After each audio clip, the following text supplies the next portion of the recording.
G'day guys, welcome back to the Aussie Gooner channel. Welcome back to a fucking yarn. Welcome back to 4 fucking boxes, me being in one of them. You know who I am, you know who the man is. And you know that you can see some familiar faces here. And to my fucking right, my left, whatever the fuck it may be. If you haven't subscribed to this fucking channel and you're a Spurs fan on my channel, you better fucking subscribe to it because a fellow Spud in Australia on the fucking channel. How you going? Marty, how you been, mate? All right? Mate, been absolutely brilliant, mate. Great start to the window for the Tottenham, but I'm sure we will cover that in depth. But thanks for the invite, mate. Good to be here. Always a pleasure, mate. Of course you're having a fucking great time, aren't you? Yeah, of course you are. Beneath me.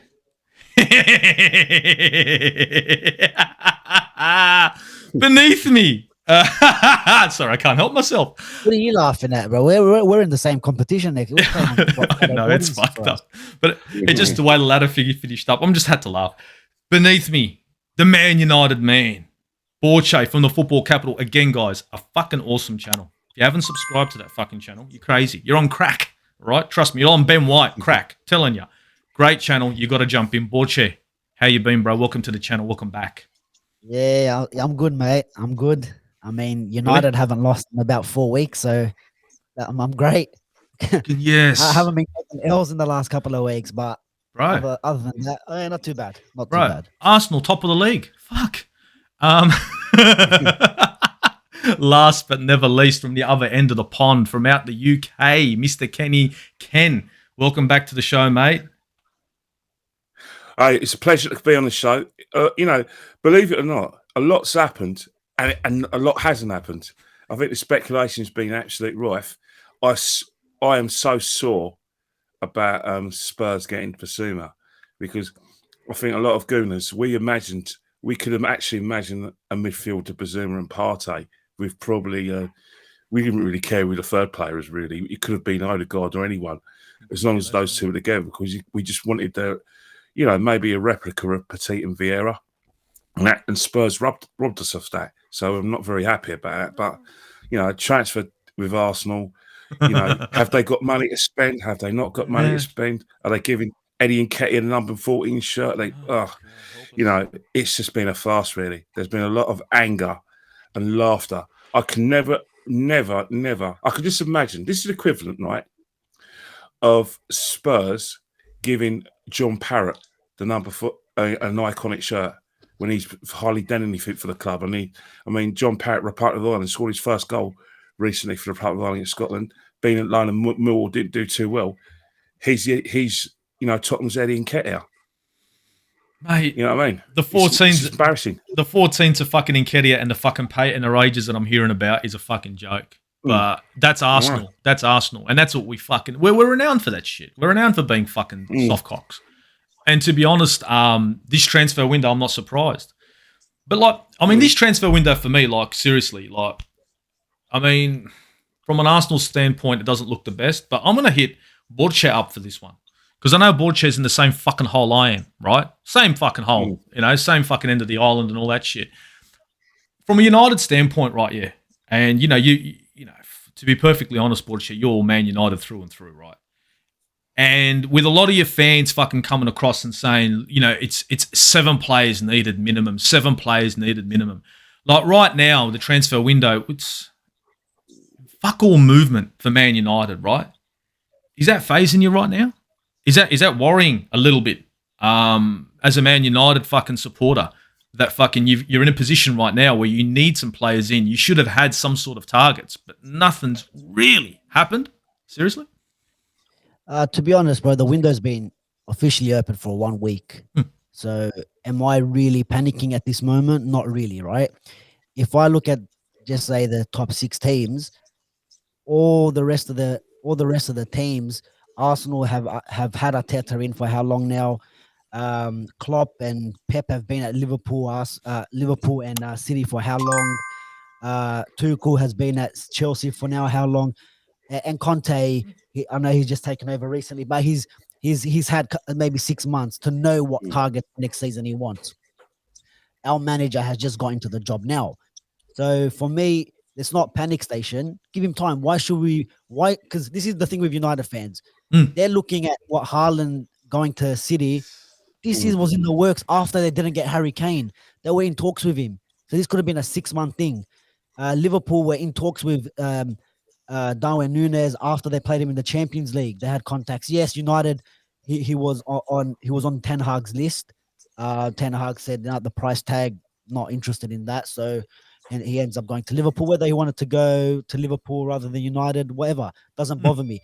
I just think right now we can't be the same United where all these other teams are doing the deals. We need to start jumping and just throwing money again at players and then bringing them in, and it doesn't work out. Like I said, right now for me, it's not panic stations.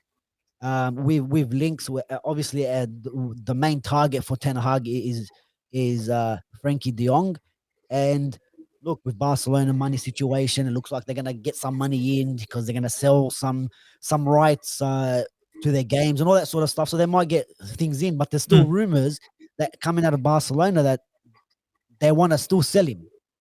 That PK, they still got to pay PK about 80 million in wages or 50 million in wages. You're kidding.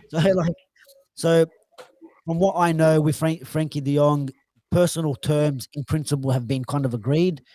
And that's the main thing. You have to agree with the player, wages and whatever, bonuses and all that kind of crap before you start approaching the club. Because otherwise you're going to see what's happening with Arsenal and Vlahovic, where they went to the club, they went to Fiorentina and said, "Did we give you this much and this much?"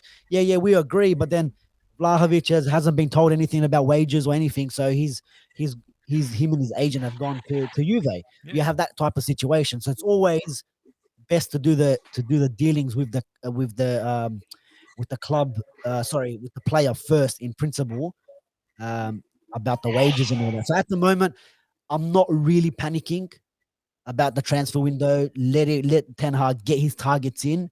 Obviously, a few links of Christian Eriksen on a free. Yeah. Look, we lost Mata, Matic, midfield, Paul Pogba. Obviously, he's not a replacement for Paul Pogba, but he's someone to be there as another Matic or Mata to come in when we do need him, a squad rotation player. And someone like him, he walks into our squad now. He's better than Fred McTominay.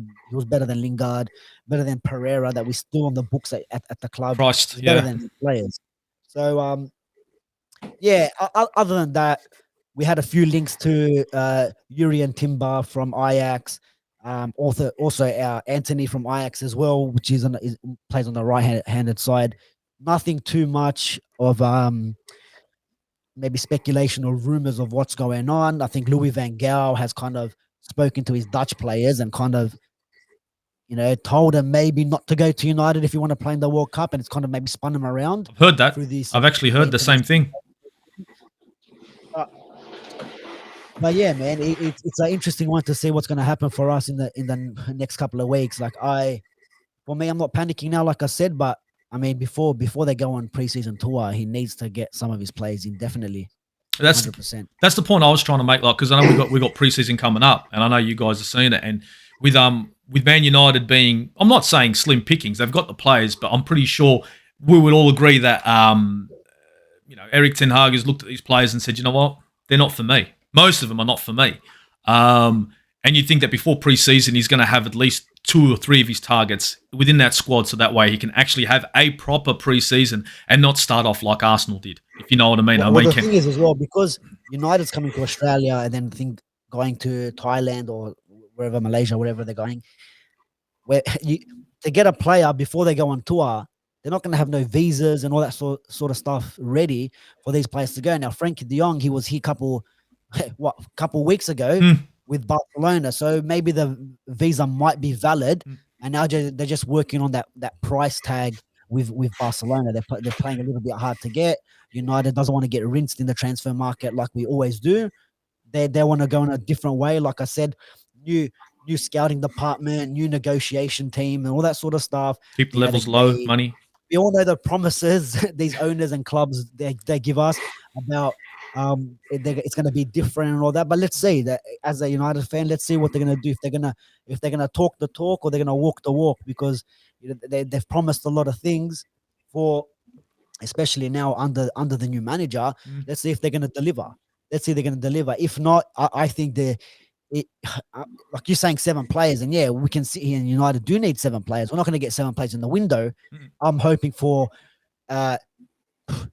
3 first-team players, and then maybe Eriksen would be the guy that can start majority of the games, but also come off the bench, right? So 4 minimum in this window for me, and yeah, then see where we go from there. You know, I think that's fair dealings when it comes to United and their current situation. 4 players coming into that squad, to be perfectly honest, would probably help it solidify. I mean, you've also got January. You'll also have January coming up. And, of course, even throughout the season, anything you can pick up on a free, juniors, blah, blah, blah, that's all shits and giggles, and that's open for United. January might be busier than this window. Yeah, I think so too. A lot of people, yeah, because after the World Cup, you're going to see, them gems, the players. There's going to be players that come out, like your James Rodriguez, them kind of players. Who's this player? Who's that player? January is going to be busy as well. And if Louis van Gaal doesn't want to release all these or speaking to these Dutch players about don't go there because you won't be in the World Cup team, well then after the World Cup, it's done. January window opens a couple of weeks later, and maybe you go in for him then. Maybe it'll be too late, but at least the manager gets the players that he wants and can build from there. Or don't let it run to the end of the season. Get him in straight away, and then work on them within the next 6 months, and then get them ready for the next season. So that's going to be interesting with the World Cup in November, December as well. It'll be crazy. Yeah. Fuck yeah, I can see that too. I looked at Arsenal, right, and this one's for Kenny Ken. So I think you're on mute, Kenny Ken, but I got one for you, and I know you're gonna be fucking just as fucking G'd up as me. Marquinhos from Sao Paulo, he's supposed to be highly rated. It's the youth project. Obviously not a starter. Fabio Viera, fucking out of nowhere. I didn't even know what was going on with this one. I heard nothing about this. Straight from Porto, off their bench, probably onto ours. Dude, for me, as an Arsenal fan, and I think Borche and maybe Marty would agree, we need some strength within the starting 11. I don't know if you agree, but it seems like Arteta and our scouts have gone for Project Youth and are looking for players for the bench. I don't know, mate. I mean, I'm not satisfied so far. I don't know about you, but I'm not real fucking jumping for joy with what's been going on at Arsenal so far this season, even though we've got 2 players paid for and signed, sealed, delivered. I don't know about you, Kenny Ken, what you think of this shit, but I ain't fucking G. Well, the thing about it is that, this has got all the makings of Arsenal going into the 11th hour. And it's very interesting what Borja said as well about, like the January window, because, with the World Cup, with so much football, I think there's going to be a lot of injuries. So, there could be a situation where you will go into football. But we're probably going to discuss this later. And I've said this to the show before, and I'll say it again. We're going to have another Christian Eriksen situation this season, and the season after, if we do not watch the amount of games we're playing, especially at this quite a high intensity level. You think what happened with Christian Eriksen's a one-off. Think again. But going back to the Arsenal, I look at it this way. We've always said that we need 6 or 7 players. We need to freshen up our starting 11. We need challenge. We need a midfield is horrendous, especially when Thomas Partey doesn't play. There's still question marks over Xhaka's suitability for the team. Odegaard as well. He's come good only in probably the second half of the season, so we need some players in there. We also need players up front. Blatantly need players up front, and we need players in defence. So, we really need 6 or 7 players. But in terms of what we've got already, 1 minute we've always known, myself and you, the money's always been there. Yeah, the money has been there. It's just not been. The money's always been there at the Arsenal. It's because you think about it, the amount of money we spent net spend in from about 2019, we've outspent all our rivals, and we're not talking just Spurs and West Ham. We're talking Man United, Man City, and Liverpool. We've outspent all of them in terms of salaries we've spent to players, and also transfer fees. But the problem is the quality of the player we've got is just not good enough. Now, you mentioned Project Youth.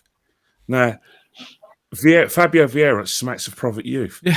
Marquinhos is blatantly Project Youth. But as you said before, we've got serious issues with our first 11. That first 11 cost us big time when it came to qualifications for the top 4. You know what? Because I'm now hearing because we've got Viera, we're no longer interested in Tielemens. Well, hang on here. Tielemens, the guy with the Premiership experience. He's the guy that, you know, is an international, a full international for Belgium. Yet we're going for a player who's wasn't a first team regular at Porto, hardly ever played in the last 2 years. Yet all the people looking at is the 14 assists and 6 goals. Yeah, what it shouldn't be Vieira. That's it. It should be Vieira and Tielemens, not exactly. All and that's always been the case at Arsenal. Is that, and I think Man United is just as guilty of that as well, where you get a marquee signing in order to impress the fans, yet you neglect your spine. And we're doing the same thing at Arsenal. We're neglecting our spine. You know, people think, well, you can't have Partey if you've got Bissouma. I said, well, and what about having both of them? Why not? Because, and that's one of the reasons why we've been angry. Arsenal fans, for the last 3 years, have identified Yves Bissouma as a player, you know, to play in our midfield. Even before we got Thomas Partey, and even when we had Thomas Partey, we still wanted Yves Bissouma. Yeah, you know, some of us don't have the connections to, you know, the mainstream. Some of us, you know, have played football, enjoyed ourselves, you know, done a little bit of scouting, not at the highest level. of course not. But you don't have to have half a brain to realise that Arsenal play their best football when the midfield's strong. The midfield is very weak. So for us not to go into for Bissouma, it's made me very angry, very disappointing. Spurs did it quietly. Hence, Spurs have got an elite manager. But the Eddie Nketiah thing really makes me angry. It just makes my blood boil, because here's a player that was not good enough to go and learn at Leeds. Here's a player that was only selected in the League Cup. Hence, yes, he scored goals in that competition against minor opposition. Yeah. Now, out of desperation, because Lacazette decided that he was on a sabbatical because he knew he was leaving at the end of the season, we put this guy in. Hey, yes, he scored against Chelsea, but that game was riddled with incompetence and defensive mistakes all over the pitch from the first minute to the 90. So he thrived on it. But give him his dues, he did well. Man United, he won a penalty. He's a hungry player, all right? But to actually make him part of your plans for 5 years, and give him 100k a year, and then give him the number 14 shirt, sorry, that doesn't rest well with me, because we've been identifying strikers, right? We've gone from Vlahovic to that. And then we've got Gabriel Jesus, 8 goals and 8 assists, and a team that has been dominating English football. The only team that's actually given Man City a game is Liverpool. Yet we're supposed to be jumping out of our skins. And I think the problem we got at Arsenal, and I don't know you have it, I don't know whether you have it at Spurs, Man United, there's too many people in our fan base who basically are one of those people. Oh, I back whoever's in charge. I back whoever's played. Well, go ahead and do that. Don't force me to do that. No, I've got me in mind. I've been watching this club for 42 years. I've seen worse than this. I regard myself as a knowledgeable football fan, not about just the Arsenal, but football in general. I know a good player when I see one, and I've seen what makes the team tick, and I know the kind of players we need in order for us to challenge for the league and win a European Cup. And those are not players. The manager we have is just not good enough. So basically, the problem we're going to be having at the moment is that if Jesus and Nketiah are the players we're going to get, I generally believe we're not going to go for anyone else. I generally believe that if we do get this guy over the line, Viera, then I don't see any more incomings. We're talking about another guy from an Argentine centre half, Ajax. Who that Man United. Man United are kind of knocking on his door as well, and we're knocking on his door as well. But you know the thing that worries me more than anything, he's a defender, but the word versatile annoys me. Oh, so fuck me! You don't know where to go. If you use the word versatile, that means you can't defend.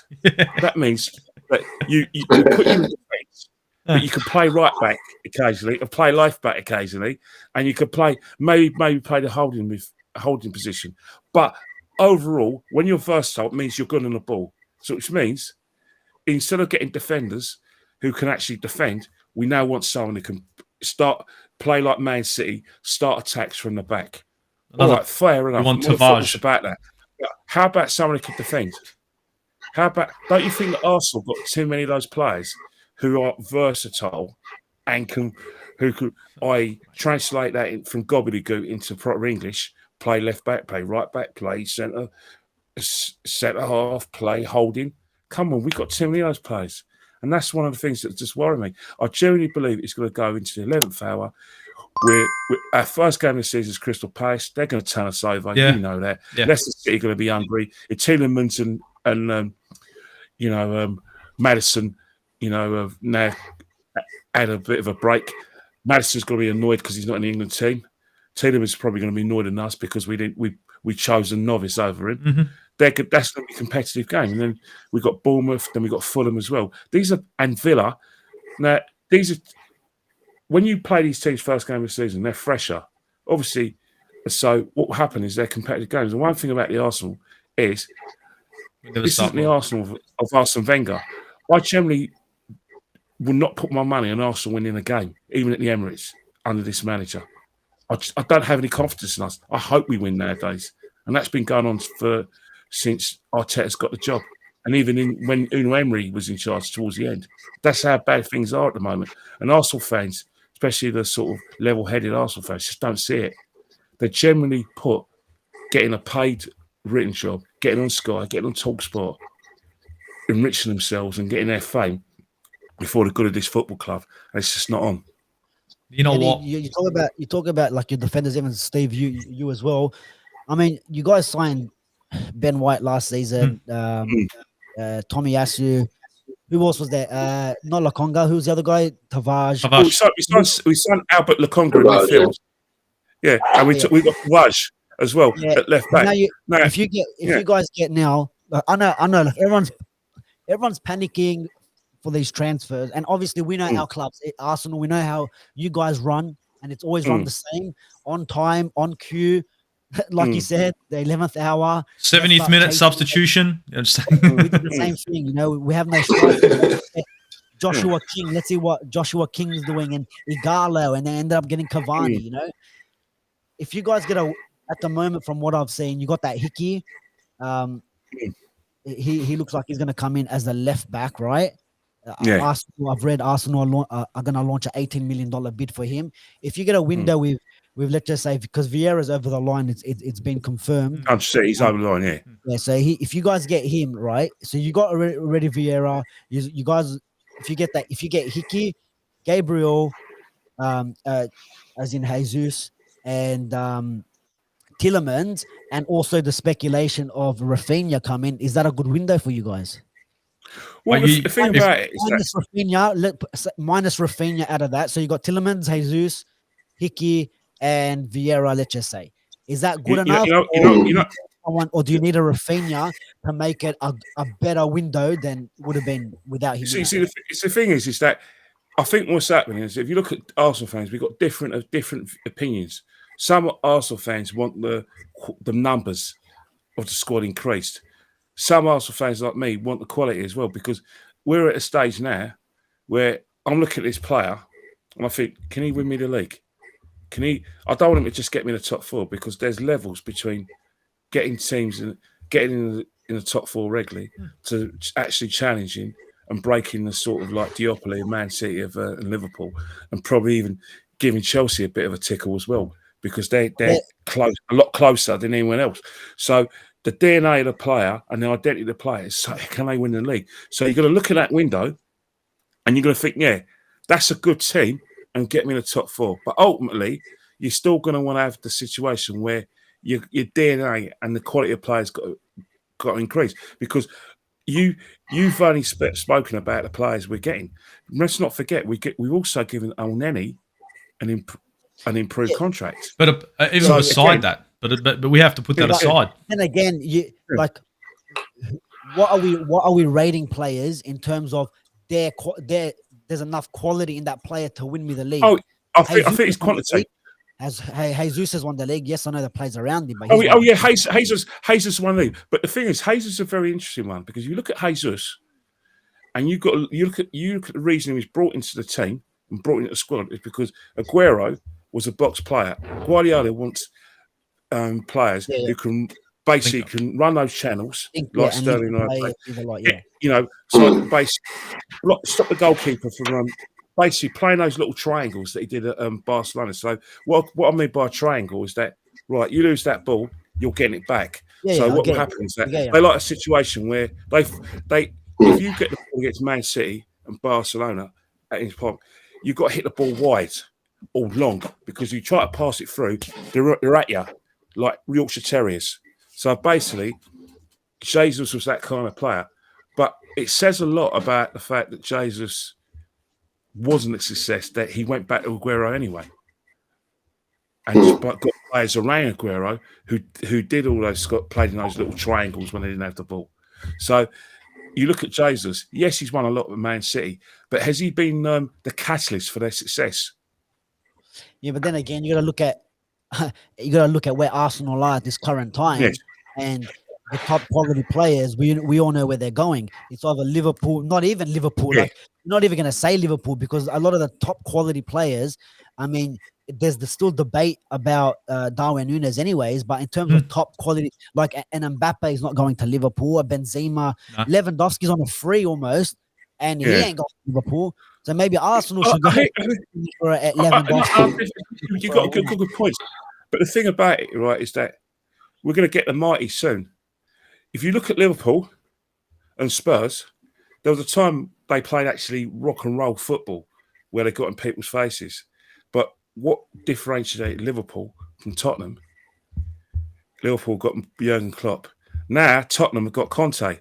So one of the things about that is that Klopp's got a very clear mind.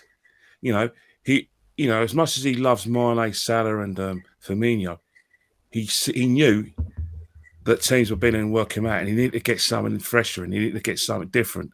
He knew that Firmino was dropping in the midfield. Oh yeah, let's mark that, and that Salah and Mane were having to take turns to get in the middle. So teams were working them out. So they got something different. They got, Diaz. They got Jota, and they got all these other players. So in that respect, his presence is enabling Liverpool to do well. Now, when we get a Marty, one of the reasons why I think the only reason Spurs are in the top four is nothing to do with Song and Kane. It's Antonio Conte, and the fact that he can get players playing for him.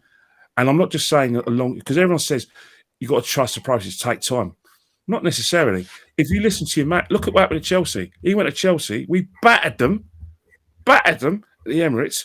After that, he went and said, right, Azpilicueta is a left wing back, and he just said to Moses, there you go.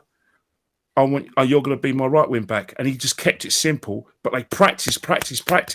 Look what he's done now with Emerson Royale. People called him Chicken Royale in England. But look at him. He's got a tune out of him. He's bought well. But then again, that's a Tottenham show. I'm not going to big up Spurs. That's Mighty's job.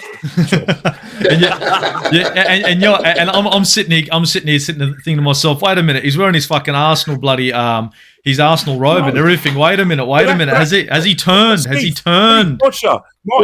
He's on his way. That's what we've been reduced to at Arsenal. No, mate. Sorry, I'm not that low. I'm not going that low. No. There'll be none of that. You don't have to. I could do that for you. But the thing is, the thing about it is, all of us have got kind of general knowledge about all the other clubs. We're not just Arsenal fans. We're not Man United fans, Spurs fans. We know what's going on. We know we're not pork chops. We know a good team when we see it and a good coach. It's true though, isn't it? Yeah, well, I mean, you got to look. We're gonna always big up our own team, but you got to call a spade, and that's the one thing I like about this panel that's right here. I mean, if United are playing shit, Butcher's one of the first ones to come out and say, "What the fuck?" And it's his own team, and I only think we can do the same thing with Arsenal and Spurs, respectively. I honestly think that on Borche's question, when he was talking about a successful transfer window for Arsenal, with the signing of a Tielemens and either a Hickey. Including the players that we've already signed, and not a Jesus, but maybe an Ivan Toney, I'd agree that would be a great window. But I don't see that fucking happening, to be perfectly honest. In regards to Arsenal's window going forward, I think it's going to be them dragging their feet. But Marty's team and his world-class manager have not fucked about. This team have gotten fucking serious. They went in, knew who they wanted, what they wanted, when they wanted them, and they got shit done. Now, Marty, Perisic, freebie, no money, decent player. Fraser Forster, again, another decent signing. Cost sweet fuck all. And then, village. sorry? The retirement village. Here we go. And then he's and wait a second. Wait, sweetheart, don't make me mute you. Wait 1 sec. And then we're now going from a retirement village to Yves Bissouma, 29 million. Right? Give or take. Content. He's going somewhere else soon. Don't worry. Not a retirement village. He's going to another village. We're gonna get to that one too. Guys, watch out for that. We're gonna talk about the Bissouma situation. Marty, honestly, from a Spurs point of view, I mean, from an Arsenal point of view, I say, you know what? So far, good business. So far, fucking good business. What are your thoughts for Spurs right now? Are you content? Are you happy? Is there more needed? What do you reckon, mate? No, there's definitely more needed. I mean, it's a great start. The best two signings we're going to make, or have been already, is Conte and Paratici. They're the two best signings that we've made. Because if we didn't have them, none of this is going on. Let me give you the hot tip. So to lock them in, that's where it's happening, right? Conte said from the first, I think it was his first or second press conference, he said, I'm here to assess this squad.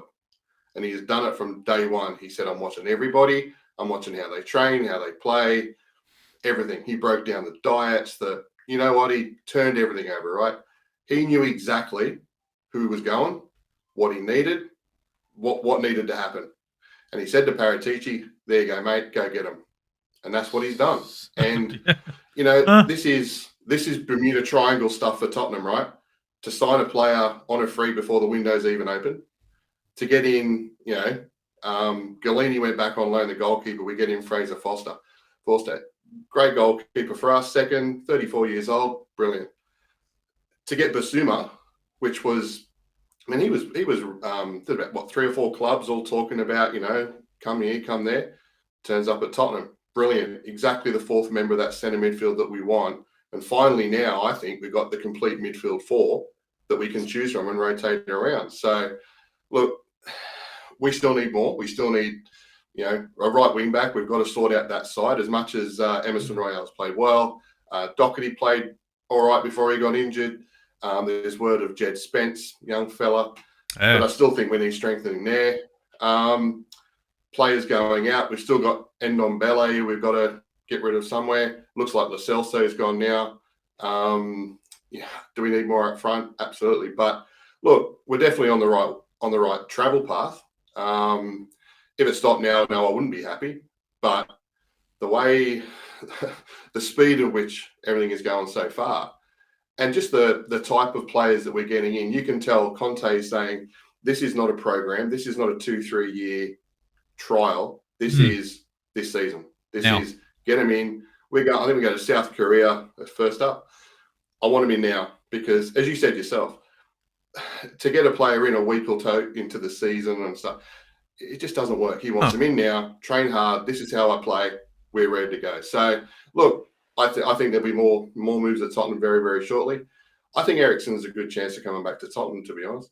I know he's settled in London. Family settled around there.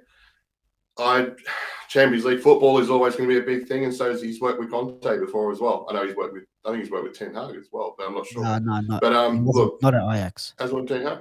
No. Oh, not at Ajax. That's right. Yeah. But where does he fit, Marty? If you're right, it's a good shout. Yeah. With the Tottenham, obviously the Tottenham link. I don't know what the relationship with Daniel Levy was. Obviously, that documentary wasn't. Yeah. You know, whatever they cut out. It wasn't the be all. Yeah, but there might still be a problem there. But I think he still loves Tottenham, and if maybe any chance he gets to go back, he'll grab it. But where does he play? Because with your midfield now, Bentancur's there. He's been doing not too bad. And then obviously some of the other players there, and all your front three with Kulusevski now, Son, Harry Kane. Has he done another interview with Gary Neville recently, and he's not leaving this one? Yeah, well, not that we've heard so far. No. Okay. I think Eriksen gives him a change. I think it gives him an option. We haven't had options. Depth. It does add depth to the We squad. basically just replaced them. Yeah. Yeah, and we were basically we're going to be the same thing. Harry Kane's always going to play up front by himself. Yeah. Sonny will always back him up somewhere, but Eriksen, he can change up the formation a little bit, throw in a 10 and open a defence. And you look at Tottenham's game last season, we couldn't break open Burnley. We couldn't break open all those sides that we should be able to break down. Yeah. We couldn't do it. Eriksen can do that. So I think that gives him that option off the bench. There'll be formations where he could start as well. But I just think Conte looks at that side and goes, yeah, I've got a great first 11 there, but give me some options. And I think Eriksen gives him that. Yeah, well, apparently United have put in an offer to him. I think that's the only offer so far that's been made to Eriksen. I know he's got other options as well, nothing on the table, only United. But yeah, like you said, he's in London, lives there. So, and plus, I mean, everything that he's gone through, does he really want to go to United? Yeah, I mean, that is another thing as well. In trouble. Yeah. Well, the thing is, you can look at it. If Eriksen goes to, and this is how smart it is. If Eriksen, say, went to Tottenham, that means that we've got Eriksen, Perisic, Fraser Forster in goal, and Bissouma for 25 mil. I think that's half of Ben White. Like, that's business. Yeah. And that's what I was saying about Paratici, right? That's what you get.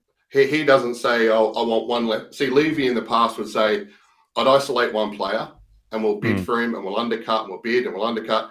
And then if we don't get him in the last minute, we miss out. Paratici gets half a dozen, 10 targets in that one position. And, there was talk of Richarlison, for example. Yeah, that's and all of a sudden, then Everton said, oh, we want this, we want this, we want this. And all of a sudden, he went, well, no, we don't want him anymore. We'll go elsewhere. And there was talk of Martinez, a massive bid for Martinez coming, which could well be a smokescreen just to get Richarlison back. But he doesn't hang around. He's not just going to sit and wait and give it weeks. We can't afford to do it, and he's not the guy who's going to do it. So I just think you're going to see these. I think there's 3 or 4 more players coming in this window. Absolutely. We also have Pau Torres that was linked with United, but now he's also linked with Tottenham as well. And also Bremer from Torino. Torino, that's one. right. So we need another back. He's another one too. Yeah. To be honest, I haven't really seen much of him, but I know Pau Torres. Pau Torres was someone that I wanted at United maybe 2 years ago. Now, I know we're still linked to him. He's okay. To me, I look at him and he looks exactly like Lindelof. Like in terms of, not football, in terms of it's like Lindelof is his dad or something. I swear they look exactly the same. Exactly. I'm telling you, look at a picture of him and Lindelof, you'll think father and son. Mistaken red cards and yellow cards handed out on the field now, huh? In the Champions League against Liverpool, he's just got turned inside out, with Salah and all that. So it is a bit worrying, but I think it's promising there. But then if the price tag is right, you don't want to be paying the big dollars for, he might turn out to be something. Absolutely. Look, in the Champions League, Europa League, he has done well. So look, Spurs are doing well, man. Absolutely.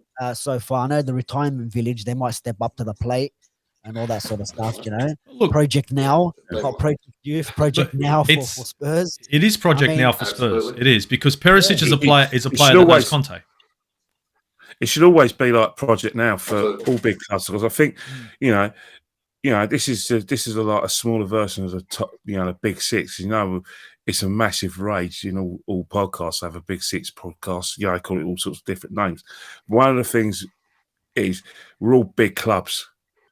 And because we're big clubs, we have to have success. We have to win every season. It's not ideal with our expectations, but all our clubs, with the history they've had of winning trophies, have let the genie back in the bottle.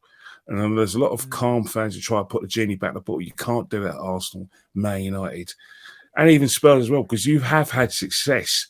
I hate to say it, it's not as recent as and I hate admitting it, but you've had some sort of success, and you have to challenge. But one of the things that you mentioned, Marty, about the 2 best signings, Conte and Perisic, that's what we've been crying out for at Arsenal. We've been crying out for, and I've been saying this for at least 6 years now, that unless Arsenal improve off the pitch and get heavyweights like Perisic behind the scenes, then we're gonna find it very hard to compete because we're always gonna have our arms behind our back because Perisic and Conte, what he's doing, he's basically raiding Serie A of their best players, and he's basically saying, right, these are the players that know my mate Conte, and Conte knows that he can get a tune out of him. And I think what they're trying to do is with Ten Hag at Man United is that he's linked with players like Frankie de Jong. He's linked with players like at Ajax as well. Because right now, regardless of whether Ten Hag says let's got to take the time, Ten Hag wants to win now. They may tell him he's got time and blah blah. That we'll be happy with third behind Man United and Liverpool, so Man City, Liverpool. But Ten Hag, in his mentality, because of what he's been doing at Ajax, and because he thinks, hang on here, I don't think I can get a tune out of these players because if they ain't playing for previous managers, then I'm going to get my own men in. So I need to win now. Yeah, exactly. With that, Kenny, it's like, you're 100% right. You got to get the players that the manager wants. Now, in Arsenal's case, if Arteta wants Hickey and Tielemens and Jesus and all these guys, and they get him them guys, now, like I said with Ollie at the start of last season, this is his team now. Go out there and show us what you got. Yes. There's no more excuses. No more. All right, the players at down tools, you can say all that, but that was Ollie's team. Your job now is to take this team as far as you can. You couldn't do it. You had to go, right? And the problem with United now, for me, it's signing Ten Hag, 1 step forward, getting rid of Ralph Rangnick, 10 steps back. Yeah. 10 steps back, if not 20 steps back. See, Bosher, the thing about Reg, I hear what you're saying, and we've discussed it before because we discussed it in a message, and you talk about Ralph Rangnick, and you're saying what he's done is he's actually correct. But at that time when you got him in, because Carrick didn't want to stay on, I think what Rangnick was saying about some of these Man United players, we know that already, mate. But the thing about it is, when you're a big club like Man United, he wasn't part B of his job was obviously identifying the problems and doing the job that he was going to be employed for, i.e., being an advisor. But at that time, you needed a coach.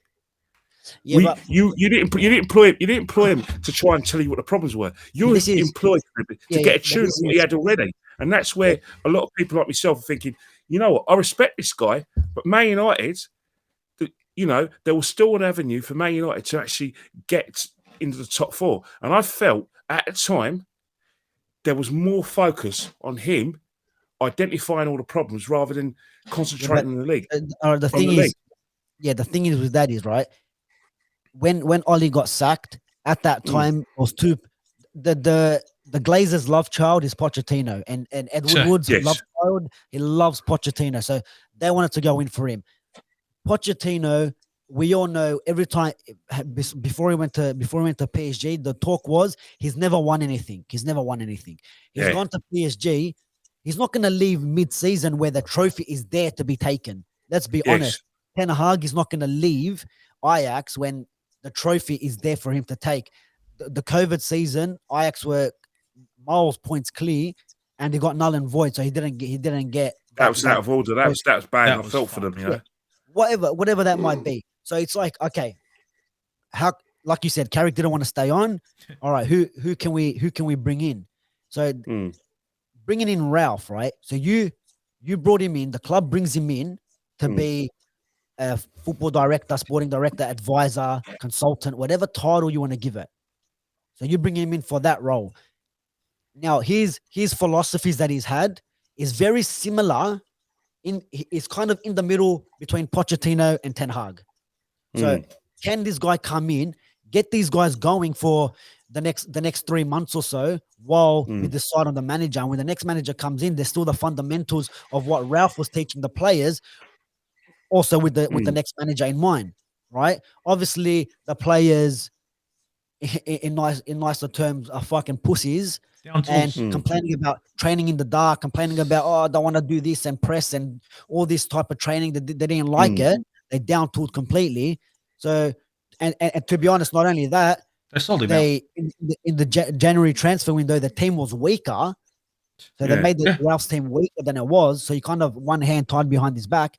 And then when it came to the end of the season, where he was meant to go into the role that you hired him for, you just got rid of him. You can say mutual agreement. You can pretty it up as don't you think that a lot of that was to do with Ten Hag in terms of thing? But the thing you never know. But this is my thing is why I say we've gone 20 steps back. If you look at the players that Ralph Rangnick identified, not just when he was at Man United, when he was at other clubs, like Joshua Kimmich, you got your Firmino's, like the list completely goes on the quality players. When he came to United, he told the board, give me Diaz. Diaz is at Liverpool now. He identified Nkunku. He said, go get Nkunku now from RB Leipzig. Now half of Europe is after this guy. No one knew who he was. Yeah. And for peanuts, they could have got these guys in the January transfer window when no one really knew about him. There were so many players that this guy identified for the club, and they're not getting him. And now everyone's after him in Europe. So this is who's the Paratici at Man United? Who's the Paratici at Man United? Because Darren Fletcher and all these guys. Darren Fletcher is like Darren Fletcher. You mean but all right, they're great service to your club, but you know what's happening is that you want someone who has the experience of who basically when you got someone in Paratici's position, you want basically he has to be a scout. Plus, he's got to be a negotiator who knows the game inside out, and he has to be a link and someone who could suck talent towards him. That's right. Make it attractive. When we go with Ralph, exactly. Even Marty knows, because what Ralph wanted he wanted Paul Mitchell. Paul Mitchell was at Spurs. He was the one that got Dele Alli and half this. I think Son identified him. A lot of these players came through under Paul Mitchell. Paul Mitchell went to, I think they worked together. Him and Ralph Rangnick worked together at I can't remember which, maybe RB Leipzig. But when Paul Mitchell was at Marseille, Martial, Mbappe, all these players came through. He wanted him. He said, get this guy in. The club doesn't want to listen. At the end of the day, you're tying this guy's hands behind his back. He's fucked off now to Austria. And you got players like Arnautovic with the biggest attitude saying, we're going to do what this manager, we can see a vision. Alaba and all that. They're like, that's right. I heard that, getting results against France, smacking up Croatia at their home ground 3-0. Come on. That's massive. That's massive at their home ground. And with the players that Austria have as well, I mean, I think it was gone backwards in them terms, in them regards, because the player, bro, if you go look at the list that Ralph Rangnick, the players that he's identified, your Manes and all that sort of, like, look at Mane now, went from Liverpool, was won it all. Fine. There's a lot more players that I think. Do you think that one of the reasons why you do have these problems is because, you know, you do look over to East Manchester and you see the conveyor belt of players that they're attracting, and that your board, in order to appease your people like yourself, Man United fans, let's get a marquee signing. Let's show how serious you are. £80 million and Harry Maguire. Let's bring Cristiano Ronaldo back. Let's get Bruno Fernandes. Let's get all these big names. Cavani, you know, retirement village. Then and fans get it all excited. You know, you've got Varane as well, but you need Varane had quality alongside him at Real Madrid, and I think that's the problem with Man United is that. That's the thing. If you look at the way that Man City done it, they had the players. They knew in 2 years' time, minimum, or at least 1 year, minimum 2 years' time, Pep is coming to the club. They were speaking to Pep already. Who do you want? Kevin De Bruyne. Got Kevin De Bruyne in. David Silva in. They got all these players in. They just did. They didn't ask questions. They just did. United, we need heart surgery now. Not a bandage. We need a heart surgery. Rip everything apart. Start again now, because we still got players from Ferguson. We still got players from Arsene Wenger. Phil Jones. Yeah. But this is like 10 years ago, Steve. This is 10 years. And back then they were rubbish. Phil Jones, But we got the same thing at Arsenal as well. Arsenal, we still have players. We've got shit. Don't worry, bro. They don't plan for the next manager to come in. Now we're gonna see what at Man United. We're gonna see what's gonna happen, because you had Moyes completely different manager to Van Gaal. Van Gaal, completely different manager to Jose Mourinho. Different manager to Oli. Different manager to Ten Hag. So there's no consistency there in any of the managers. Now, the next manager, like let's just say for Liverpool, when Klopp decides to leave, they need to identify what manager out there right now plays similar football to Klopp and start talking to him now because you can't now go, all right, he's gone. Let's get out. Who's available? Flip a coin and that's it. Like they play a different style. I think Liverpool, if they want to continue how they're going now, they look at someone Nagelsmann from Bayern Munich. They start tapping him up because very similar into that football as well. So, but at our clubs, they don't do that. It's get Arteta, get Oli, get Mourinho's he's the name, and get this guy. We're probably worse when it comes to the players. But the common denominator with all the big six clubs is the genie is out of the bottle now. An English manager is never a British manager is never ever going to get a job at a big six club.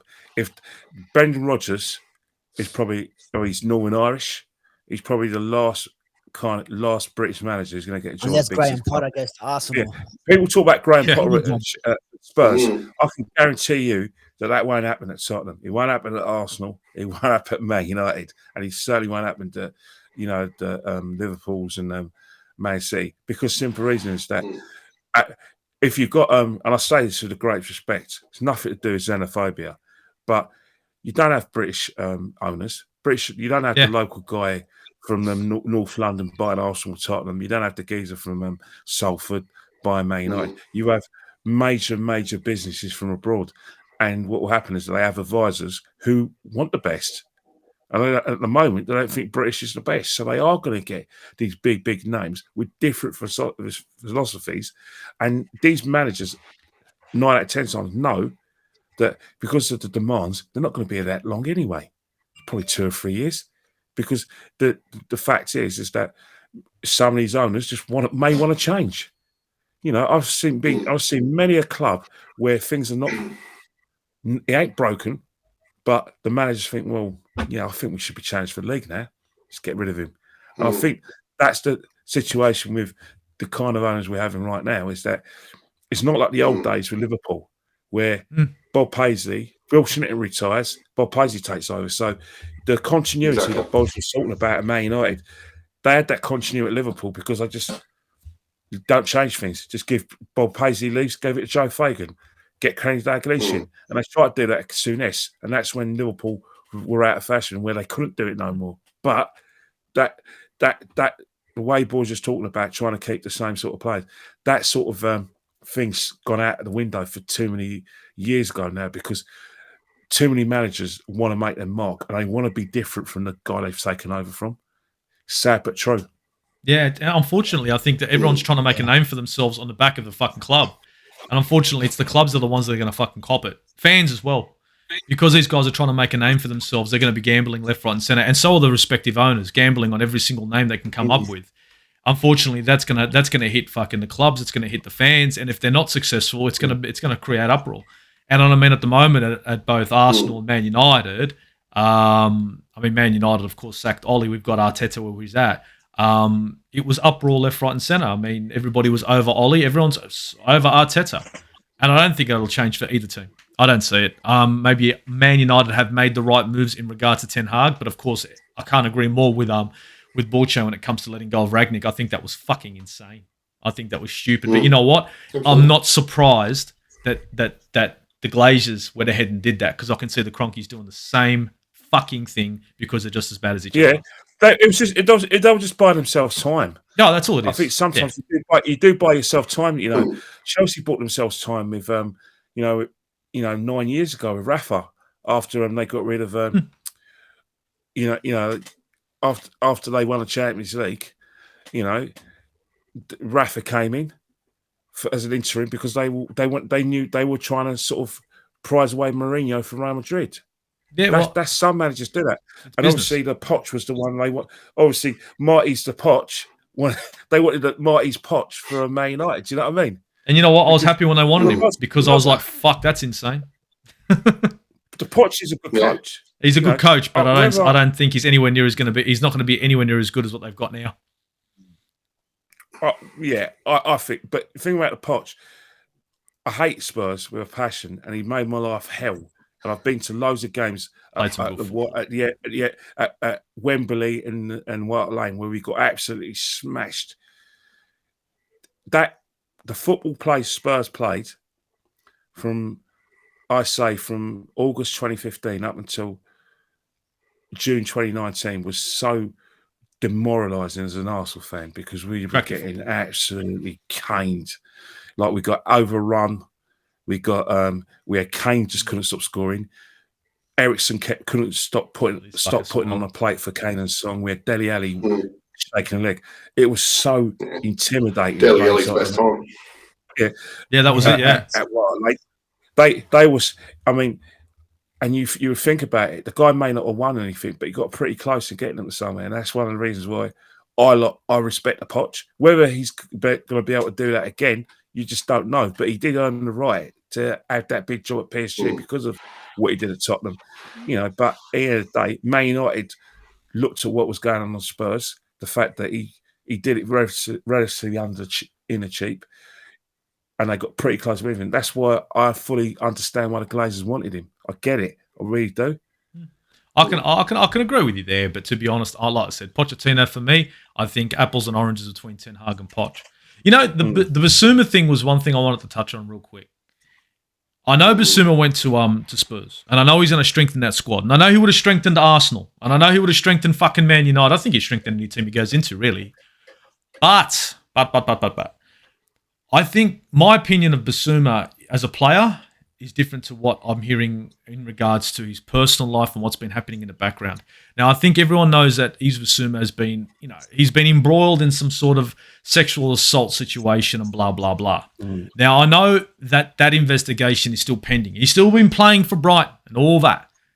But is this and this is to Marty, this is to everyone, is this a worry for Spurs? Because if it comes out that he's found anywhere guilty, is this money down the drain? Is this player going to end up being outcast like Mr. Man United man knows who I'm talking about? And maybe, is this the reason? It could be back, Yeah, maybe. Yeah, it could be back. Yeah, back again. Is this the reason why, my opinion, he went over to Spurs for such a low fee? I honestly think you guys got a bargain, but was the reason you got a bargain because of what's happening out there at the moment? I'm going to throw it to Marty first because I know he's stoked for Bissouma. I don't blame him. But what do you reckon, mate? Marty's shredding now. I can see. Marty's just. I can see the paperwork being shredded. Yeah. Your Honour. Now look, as much as I carve up Levy for being a club owner in our transfer market, he's a smart fella. And I can only think that he has done his due diligence as in to know what's happening. I don't know myself. I've read the same stuff you guys have read. And I'd be the first person to say, if it's a guilty thing, I don't care who you are. You got to go. I've got to imagine that the due diligence has been done, that they have a fair idea through what has transpired, through the reporting that's been there, that they've said, okay, look, we're prepared for what we think will happen, and we are happy to go with that. At this stage, I think that's all we can do. I agree with the money part, by the way, because I think he's actually worth probably another 10 mil on top of what the 25 is. I agree with you 100% on that. I reckon. 10 easy. I'm trying to rent Arsenal 50 mil, or wasn't the last transfer window? It was close to 50, yeah. Yeah. It was 50, yeah. So, it's a dead set bargain whichever way you look at it. But as I said, we can only look at the fact that at the moment, and as you said, he kept on playing for Brighton, when this whole thing started.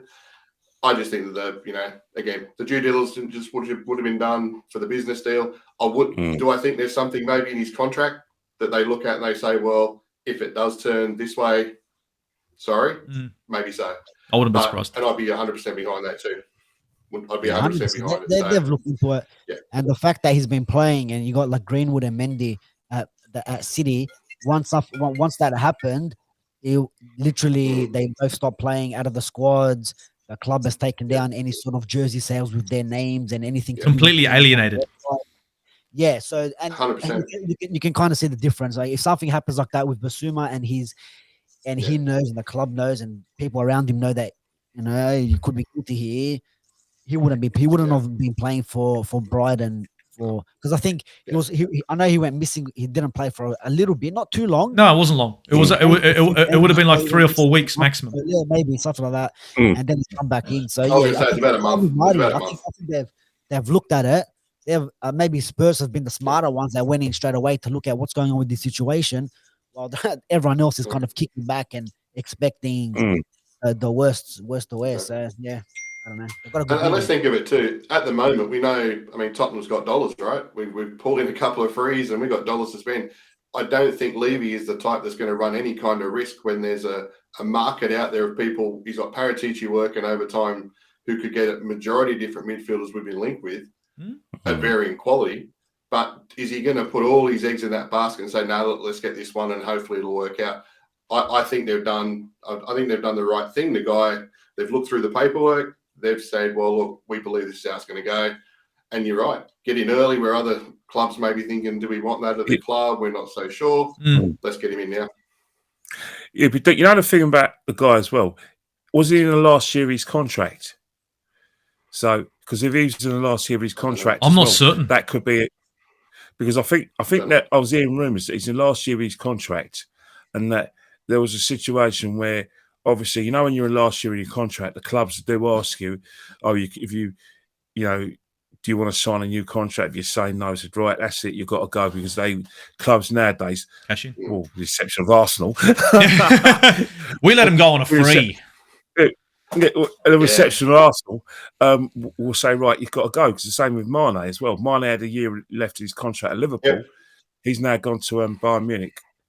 For about £35 million, if you put add-ons onto that. Bissouma, he was valued about, a lot.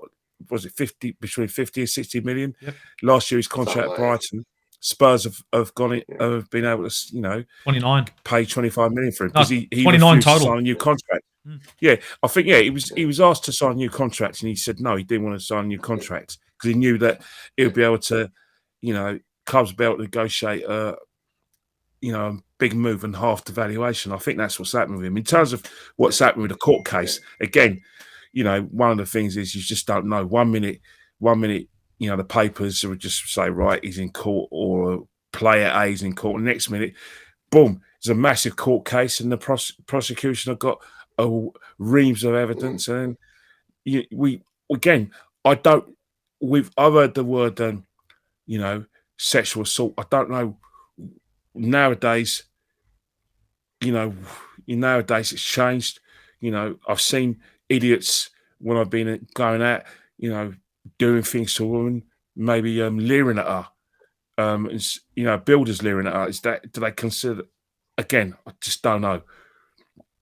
Pinch bottom, all that sort of thing. Is it? We don't know. Either way, it's one of those things right now that he's him and another, as Steve told me, it's could be lightweight. Him and his mate. Yeah. So, I take it the CPS are taking it seriously from what you've told me. The investigation is continuing. He's another 40-year-old male was with him at the time, and they're both being investigated. The situation, if that situation wasn't around, I think Bissouma would have been Brighton would have cashed in big. But I do believe that would have caused that would have helped out the low fee. That would have definitely helped out the low fee. Is it going to court then? Is it going to court? No, because Brighton,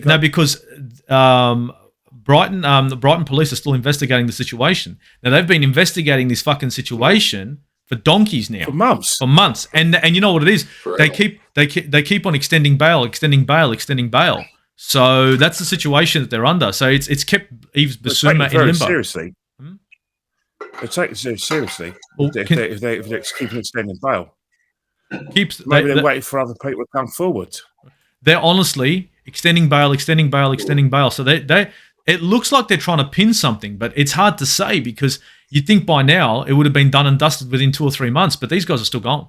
And that's for him and the gentleman at 40 years. The 40-year-old That's gentleman. what they're doing. That's what they're doing. The lad at Man United. They're doing the same thing, extending bail for the lad. Greenwood, yeah. Mm. Yeah, it's a tough Well, situation. speaking of Bale and a clever way to change the conversation, what about Gareth Bale? Gareth. Hey, Gareth. There. I heard he's coming to the Prem. Don't tell me any of our clubs wouldn't take him. He might end up at Newcastle. You had him last season, Marty.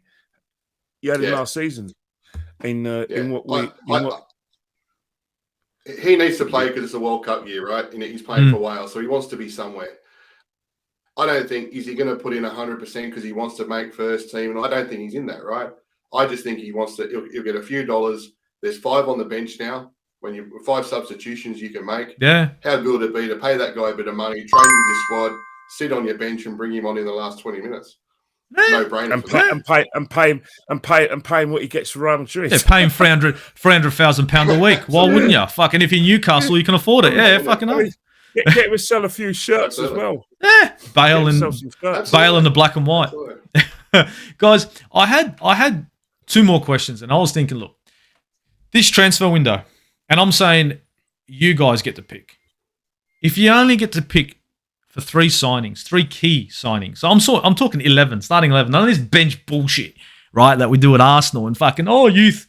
3 players that you could sign right fucking now. Serious, don't tell me Kylian Mbappe because it ain't happening for any of us. And I'm going to start with Borche. Which 3 players? And you got to take into consideration Ten Hag and what would fit, but which 3 players would you want at Man United? And I know De Jong would be one, but... Yeah, De Jong definitely be one of them. I mean, you need someone to kind of replace Pogba, and I think better than Pogba. Yeah, whatever. Regardless of who's better or not, we need someone in that with that quality that can hold the ball, that can distribute. And he's a player that, if you look at the numbers and the stats, very high percentage of him receiving the ball from the goalkeeper, which means Harry Maguire. Bypassing you. See you later. Thank you very much. Right. He'll definitely be one of my players. Another player that I would like personally. I mean, we'll kind of talked and linked with him a little bit. This is maybe back in January when Ten Hag was like rumored to come in, or when he was, pretty much a done deal. Edson Alvarez. He's a central CDM from Ajax as well. We won't get him. But I think the club should look at him and say, this is the guy that's going to hold that CDM role. Even though at times Ten Hag doesn't play. De Jong's he's not really a CDM, De Jong, but he's good defensively. He's decent defensively too, though. He's decent. Yeah, but he's not your Conte. He's not your. That's true. The guy's going to do the engine work and win the ball back. And what do you call it? Even at Ajax, sometimes he plays with 3 midfielders, 3 center midfielders, not really someone that's a defensive midfielder, right? Especially if you got your 2 center backs doing their job, you don't really need a defensive midfielder. You can still have kind of that structure where the 3 kind of cover them spaces. So there will be the 2 from Ajax. And then I don't know, do we go to Ajax again and get Yuri and Timber, where he's plays in the center mid and he can also play at the right back position? It's just hard. Like at the moment, we got so many holes in all these spots. That's why I asked for 3, because there's so many. I was wondering what were the most important. At United, like the amount of changes we need is crazy. So. I'll go raid Ajax. I mean, we're linked to everyone. If you've been to Amsterdam for a holiday, you're linked with us. You're linked. Yeah, if you've been to Amsterdam, you're linked with. You could get a deal by the end of the window. At the moment, bro, they're the 3. Like they're the first 3 I'll make. I know. Edson Alvarez won't be getting him. But for you could get him for 25 mil, and even another central midfielder from River Plate, Enzo Fernandez, 16 mil. The way he plays, he'll definitely suit the Ten Hag system. But obviously, someone like Man City will probably end up snapping him up. So I don't know. It's just very hard. Like I don't really have. There's not really someone that I'm like, oh, he's the guy for us that we need to get him now. He should be our main target. It's just very hard to say when you got so many holes in the squad at the moment. And plus, if you really look at us at the moment, bro, if Ten Hag, I also like for me as well. It's like, all right, Ten Hag, good manager. Everyone claimed like I wanted him back in October, Steve. When we were I remember. right? And I even said Rannick upstairs. Yes. And I didn't even, Yes. and this is when no one even mentioned him. Yeah. I didn't know he was even going to be at the club, let alone being the manager for a bit. I want to see Ten Hag get the best out of the players that we have. Not just, let's just go do a Pep Guardiola and Jose Mourinho check the manager, bring it. Come on, let's see what you can do with him. Let's see what can you bring Rashford to 20 goals a season again. If we don't bring in a striker, which we're going to need, obviously Ronaldo decided to stay. Can you get the best out of Martial? If not, sell him, get a bit of money and buy someone else with that. With Jadon Sancho, if you bring in someone like Anthony, can you get the best out of these players? Can you get Bruno to play football? Because we all know he's got a tactical discipline of a cat. He's never in position. Yeah. He's just all over the place, very radical. So it's like if you can get him to play a certain style, or maybe, all right, if you can't do it, give him a bit of a free role with Frankie de Jong and someone else in the midfield, maybe Donny van de Beek. He's been with Ten Hag before, so you got him in the midfield as well. Can you get the best out of these players? Now, I know everyone gives stick to Harry Maguire, and rightfully so. We've seen him at Man United and international duties, but if you look at the Euros, he was in the team of this. He was in the team of the tournament.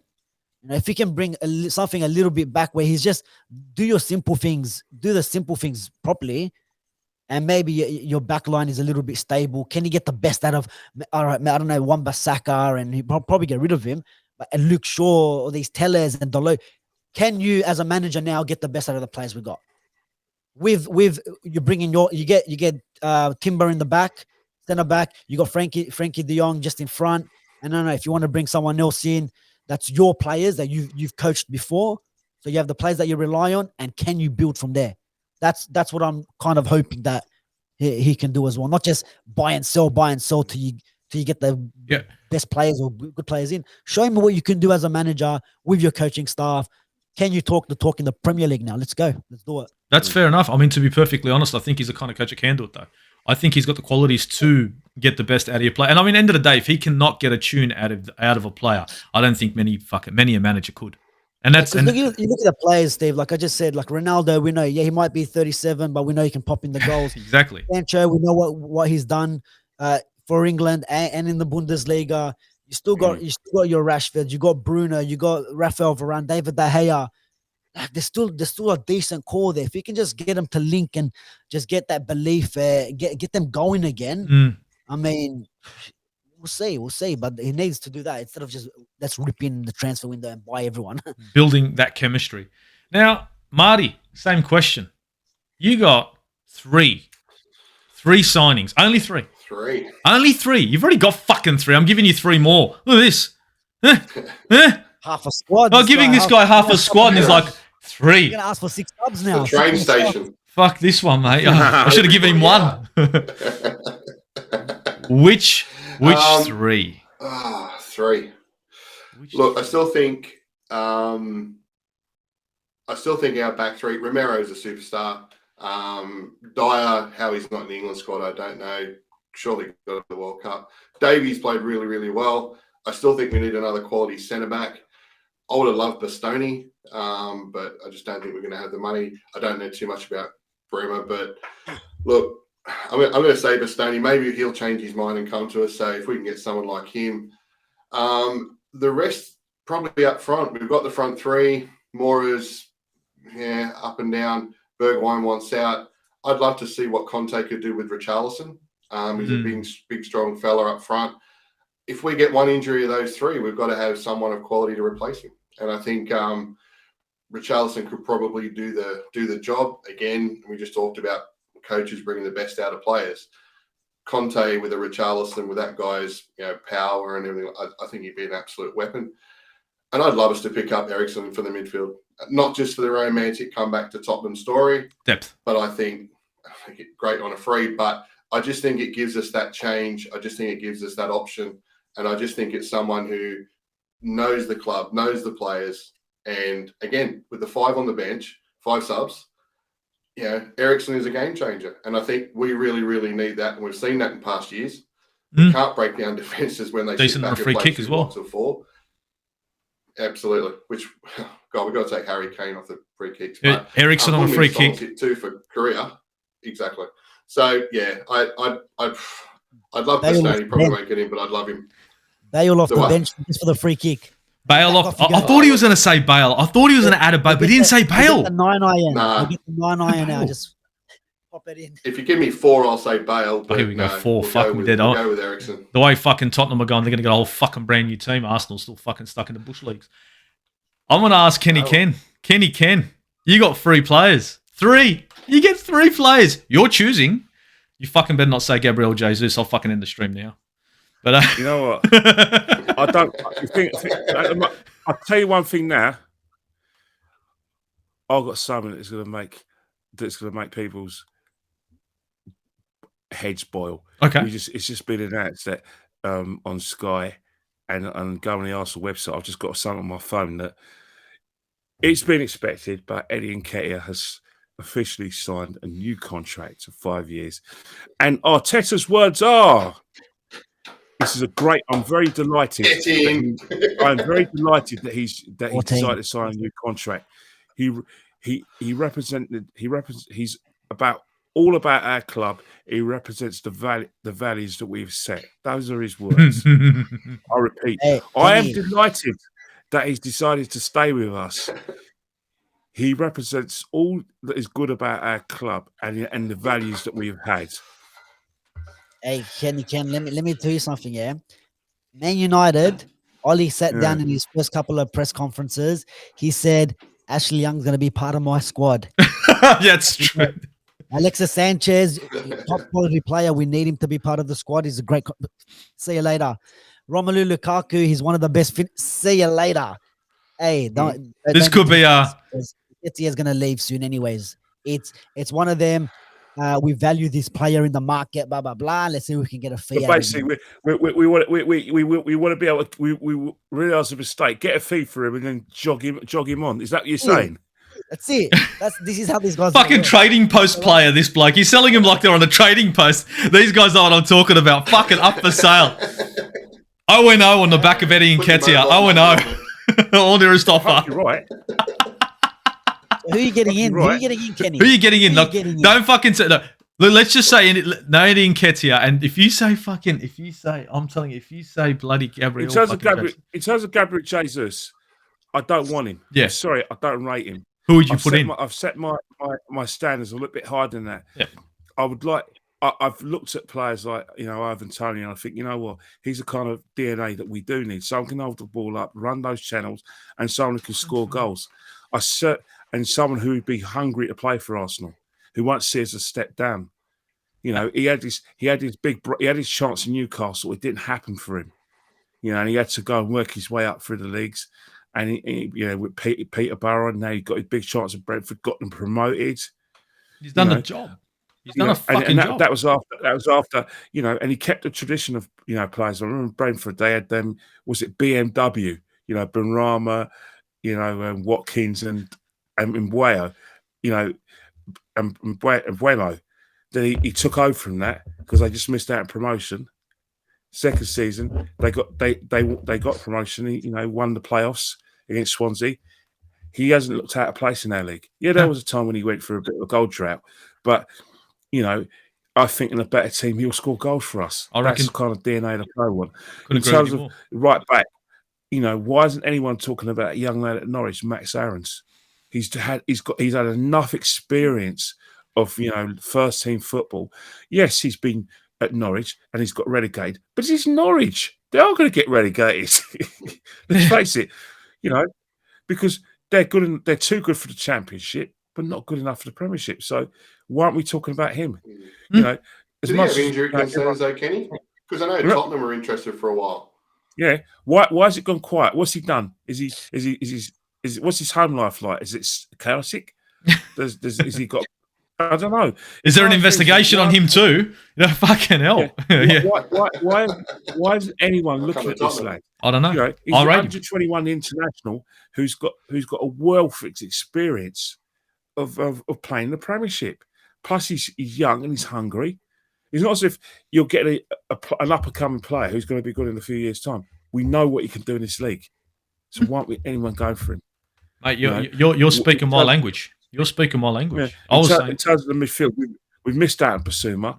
Tielemens looks a great shout. But then again, I'm hearing from Rob Dorset at Sky.